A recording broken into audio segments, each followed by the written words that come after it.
Hello friends, welcome to Imran study circle. జనరల్‌గా ఇలాంటి sums ఇచ్చినప్పుడు చాలామంది స్టూడెంట్స్ కన్‌ఫ్యూజ్ అవుతూ ఉంటారు. జనరల్‌గా స్టూడెంట్స్ యొక్క సైకాలజీ ఎలా ఉంటదంటే, ఇలా 4 ఉంది కాబట్టి ఇలా రాసుకొని మొత్తం అంతా యాడిషన్ చేసుకొని ఇలాగ చాలా ఎక్కువ సేపు చేసి టైమ్ వేస్ట్ చేసుకుంటారు. బట్ ఈ ట్రిక్‌లో ఎంత ఈజీగా చేస్తామో ఒకసారి చూద్దాం. సో, ఇక్కడ 5 4స్ ఉన్నాయి కాబట్టి 5 రాసుకోండి. 4 4స్ ఉన్నాయి కాబట్టి 4 రాసుకుంటున్నాం.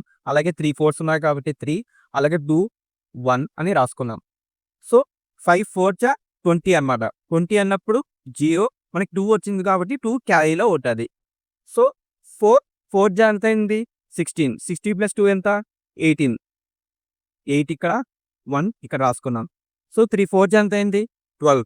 12 ప్లస్ 1 ఎంతయింది? 13. 3 ఇక్కడ రాసుకొని 1 క్యారీలో పెట్టుకున్నాం. సో, 2 4 జా ఎంతయింది? 8. 8 ప్లస్ 1 ఎంతయింది? 9. 1 4 జా ఎంతయింది? 4. అదేవిధంగా ఈ సమ్ము మీరు కామెంట్ రూపంలో చేసి తెలపండి. For more videos please subscribe to my channel. Thank you friends.